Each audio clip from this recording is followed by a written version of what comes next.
বিরতির পর ফিরে এলাম। রাজধানীতে সড়ক দুর্ঘটনায় মারা গেছেন 2 যুবক, এর মধ্যে একজন বেসরকারি বিশ্ববিদ্যালয়ের ছাত্র।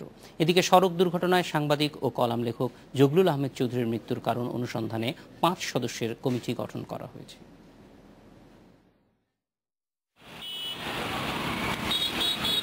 বাস চালকদের বেপরোয়ানা ও পথচারীদের ঝুঁকি নিয়ে রাস্তা পারাপারের কারণে প্রায় ঘটছে সড়ক দুর্ঘটনা। রোববার সকালেও রাজধানীতে সড়ক দুর্ঘটনায় মারা গেছেন 2 জন। সকাল 7:30টায় কল্যাণপুরে যাত্রীবাহী বাসের চাপায় মারা গেছেন 1 যুবক, আর 9:30টায় মালিবাগে 2 বাসের মাঝে পড়ে মারা গেছেন ধানমন্ডি ইন্টারন্যাশনাল ইউনিভার্সিটির ছাত্র কাঞ্চন। যে এই বাসের মাথাটা আর এই বাসের পেটটা মাঝখানে সে এতটুকু মানে একদম চাপা দিয়ে রাখছে ছিল। বাম সাইডে রাস্তাটা ক্রস করতেছিল, আমার বাম সাইড দিক দিয়ে একটা বাস ঢুকে, আর ডান সাইড দিক দিয়ে সোজা একটা বাস ঢুকছে। বাম সাইডে যে বাসটা কোনো স্লো করে না, ডাইরেক্ট ইউটার্ন করে দিচ্ছে। ভার্সিটিতে যাচ্ছে আর কি, ভার্সিটি ধানমন্ডিতে মৌচাকে এসে গাড়ি শিফট করে। সাধারণত ফোন দিয়েছে প্রথম, আমি আসলাম, এই ভাইরা ওরা নিয়ে আসছে যারা ছিল ওখানে, তখন এখানে আসার আগেই নাকি মারা গেছে। এদিকে শনিবার রাতে রাজধানীর কারওয়ান বাজারে বাস চাপায় সাংবাদিক ও কলাম লেখক জগলুল আহমেদ চৌধুরী মারা যাওয়ার ঘটনায় 5 সদস্যের তদন্ত কমিটি করা হয়েছে। কি কারণে এই মর্মান্তিক দুর্ঘটনা ঘটলো, দায়ী ব্যক্তিদের চিহ্নিতকরণ এবং এ ব্যাপারে প্রয়োজনীয় সুপারিশমালা প্রণয়নের জন্য 5 সদস্য বিশিষ্ট একটা কমিটি আমরা গঠন করেছি। সড়ক দুর্ঘটনা কমাতে আরও জনসচেতনতা দরকার বলে মনে করেন সড়ক পরিবহন মন্ত্রী ওবায়দুল কাদের। সাদিয়া ফ্রেন, ইন্ডিপেন্ডেন্ট নিউজ, ঢাকা। এ বিষয়ে আলোচনার জন্য আমরা সরাসরি চলে যাচ্ছি ডিএমপির যুগ্ম কমিশনার ট্রাফিক মোসলেউদ্দিন আহমেদের কাছে। জি মোসলেউদ্দিন সাহেব, আপনাকে স্বাগত। আমরা প্রথমেই জানতে চাই যে এই ধরনের দুর্ঘটনা যেটা আমরা মাঝে মধ্যেই ঢাকা শহরে দেখছি, এটি কেন হয়, সেটার জন্য আপনাদের কি ইতিমধ্যেই কোনো ফাইন্ডিংস আছে?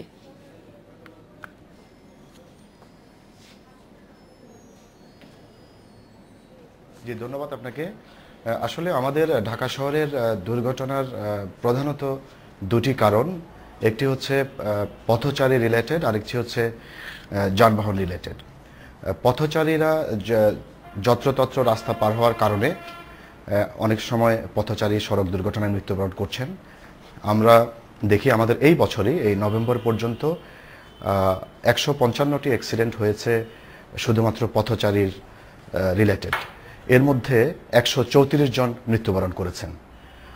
আর আরেকটি কারণ আমরা দেখি যানবাহনের যে বিশৃঙ্খলা, দ্যাট মিনস অনেক যানবাহন যেখানে ট্রাফিক পুলিশ নেই সেখানেই কিন্তু তারা চেষ্টা করে তাড়াতাড়ি যাওয়ার জন্য এবং যেখানে সেখানে যাত্রী ওঠানামা করানোর জন্য।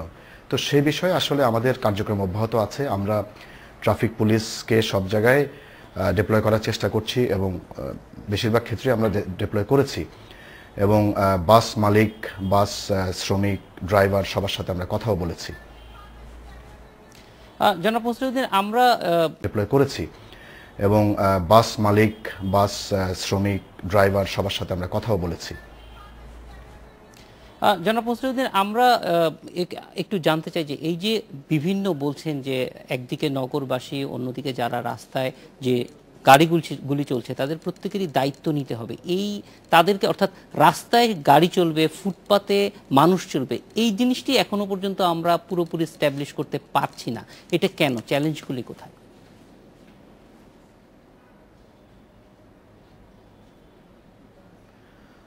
আসলে পথচারী নির্দিষ্ট foot over bridge, zebra crossing, underpass এগুলো ব্যবহার করার এটা একটা অভ্যাসের বিষয়।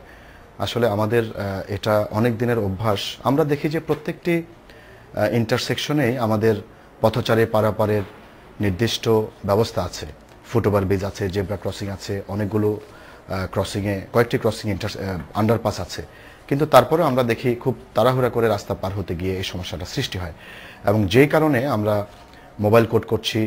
গত 25 তারিখ থেকে 1 সপ্তাহ ব্যাপী মোবাইল কোড শুরু হয়েছে এবং এটা খুব পজিটিভ সাড়া পেয়েছে। প্রত্যেকটি প্রতিষ্ঠান থেকে, জনগণ থেকে, পথচারী থেকেও খুব পজিটিভ সাড়া পাওয়া গিয়েছে। তো এটা গ্র্যাজুয়ালি আমাদের অভ্যাসের পরিবর্তন হবে।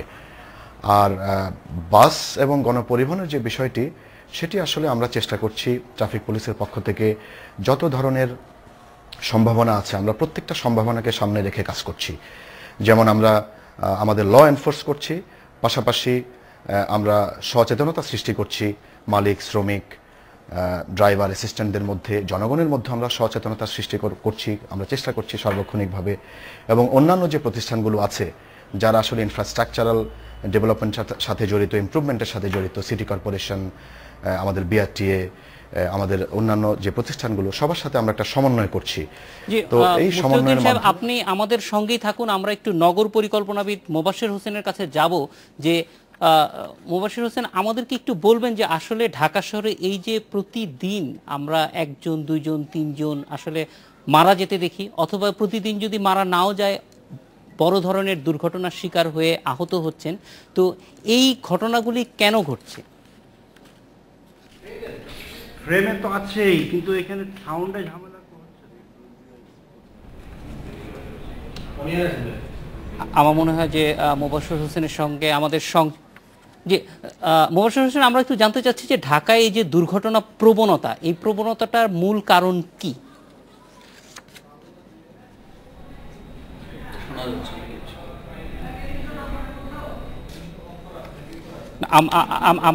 আমরা চলে যাব মাহবুবুল আলম কাছে। মাহবুব আলম, আমরা একটু আপনার কাছ থেকেই জানতে চাইবো যে এই যে ঢাকা শহরের দুর্ঘটনার প্রবণতা আমরা লক্ষ্য করছি, এই ঘটনাটি কেন ঘটছে? মানে সমন্বয়ের অভাব, অথবা পরিকল্পনার অভাব, অথবা মুসলিউদ্দিন সাহেব যেটা বলছিলেন যে পথচারী এবং রাস্তায় যারা গাড়ি চালান তাদের মধ্যে সতর্কতার অভাব, কোনটিকে আপনি বিশেষভাবে কারণ মনে করছেন?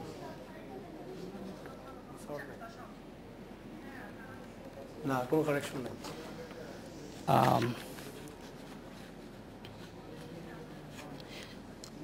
আপনারা আমাদের সঙ্গেই থাকুন, আমরা একটা বিরতি নিয়ে ফিরছি একটু পরেই।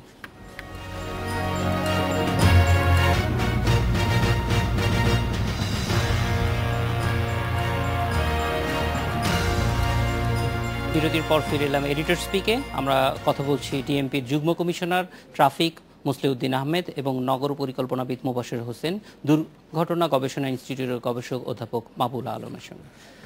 জি, আমি একটু মোবাশ্বের সাহেবের কাছে যাব। মোবাশ্বের সাহেব, আমরা প্রথমেই জানতে চাইব যে ঢাকা শহরের এই যে দুর্ঘটনা প্রবণতা, এইটা পরিকল্পনার সঙ্গে কিভাবে সংশ্লিষ্ট? পরিকল্পনার সাথে সম্পৃক্ত। পরিকল্পনার মাধ্যমে এটাকে বাড়ানো সম্ভব, কমানো সম্ভব এবং অলমোস্ট নির্মূল করার পর্যায়ে নিয়ে যাওয়া সম্ভব। তবে আমরা বাস্তবিক অবস্থার আলোকে যদি বিবেচনা করি, তাহলে আমরা যে জিনিসটি দেখতে পাবো, ঢাকায় যে ধরনের ট্রাফিক কনজেশন, ট্রাফিক নিয়ম কানুন এবং মানুষের অনীহা ট্রাফিক আইন মানার ব্যাপারে এবং ট্রাফিক আইন কঠোরভাবে প্রয়োগ করার ব্যাপারে আইন রক্ষাকারী প্রতিষ্ঠানেরও একটা অনীহা বা অপারগতা, এই সামগ্রিক অবস্থার কথা যদি আমরা সুষ্ঠুভাবে বিবেচনা করি, তাহলে আমরা যে জিনিসটা বলতে পারি, ঢাকা শহরে যে পরিমাণ অ্যাক্সিডেন্ট হওয়ার কথা তার তুলনায় অসম্ভব রকম কম দুর্ঘটনা ঘটে। অর্থাৎ মানুষজন প্রচণ্ড রকম সজাগ, চালকরাও প্রচণ্ড রকম সজাগ বলেই অ্যাক্সিডেন্ট অনেক কম হয়। কিন্তু অ্যাক্সিডেন্ট তো একেবারে হওয়ার কথা না, এবং যানবাহন সুন্দরভাবে চলাচল করার কথা। সেখানে প্রতিনিয়ত একটি মানুষ যখন যানবাহন চালান, যিনি ড্রাইভার চালান, সে কিন্তু প্রচণ্ড রকম একটি প্রেশার এবং টেনশনের উপরে থাকে, কারণ প্রত্যেকটি মানুষকে বাঁচিয়ে তাকে গাড়ি চালাতে হয়। আমরা যদি এই জিনিসগুলির সামগ্রিকভাবে পর্যালোচনা করি এবং পর্যালোচনা করে এর সমাধান করার চেষ্টা করি, সমাধানের অবস্থা কিন্তু পৃথিবীর সব জায়গায় আছে, সেই জিনিসটিকে ফলো করা। সেই ফলো করতে যে আমরা যে জিনিসগুলি ফেস করি, যেরকম ঢাকা শহরের রাস্তায় এত ধরনের যানবাহন চলে, বিশ্বের কোথাও এত ধরনের যানবাহন নাই।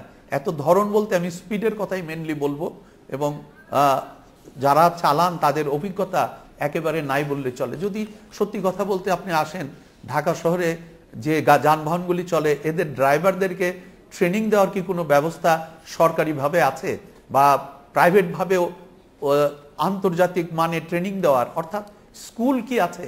তাহলে এই লোকগুলি কিভাবে বাড়িতে পড়াশোনা করেই এরা ম্যাট্রিক পাস করছে, অর্থাৎ ড্রাইভিং লাইসেন্স পাচ্ছে?